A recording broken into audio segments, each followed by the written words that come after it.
خوارج کے ہاں یہ عقیدہ ہے کہ اگر کوئی بڑے گناہ کا ارتکاب کرے تو وہ اسلام سے نکل جاتا ہے، مسلمان باقی نہیں رہتا، اور ان کے ہاں جو بھی بڑے گناہ ہیں سب کا درجہ ایک ہے۔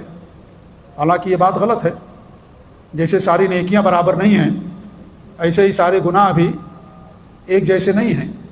بڑے گناہوں میں بھی آپس میں درجات ہیں۔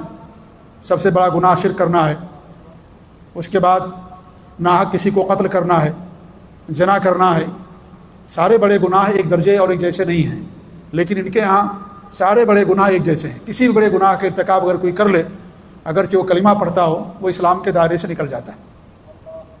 حالانکہ میں نے کہا کہ یہ کتاب و سنت کے خلاف ہے۔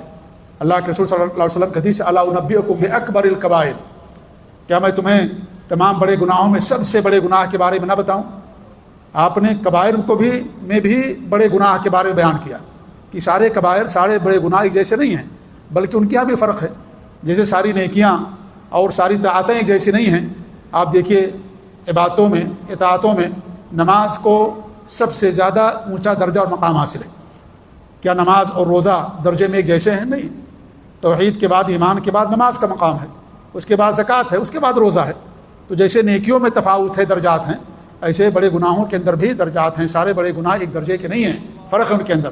لیکن خوارج کے یہاں کوئی فرق نہیں ہے، سب ایک درجے کے ہیں۔ لہذا کسی بڑے گناہ کا ارتکاب کوئی کر لے تو ان کے یہاں وہ بندہ اسلام سے نکل جاتا ہے اور وہ ہمیشہ کے لیے جہنم رسید ہو جاتا ہے، ہمیشہ جہنم کے اندر رہے گا۔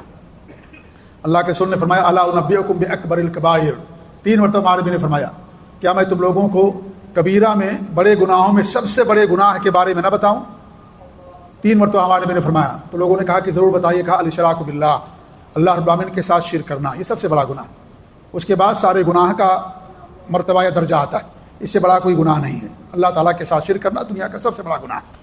تو ان کے ہاں شرک کرنا، قتل کرنا، چوری کرنا، زنا کرنا، بے ایمانی کرنا، جھوٹ بولنا، سارے گناہ ایک جیسے ہیں۔ اس لیے کسی بھی بڑے گناہ کا انسان ارتکاب کر لے تو ان کے ہاں اسلام کے دائرے سے نکل جاتا ہے ہمیشہ کے لیے۔ اگر اس نے توبہ نہیں کیا، اس گناہ کو نہیں چھوڑا، تو ہمیشہ جہنم کے اندر رہے گا۔ یہ ان کا عقیدہ اور منہج ہے۔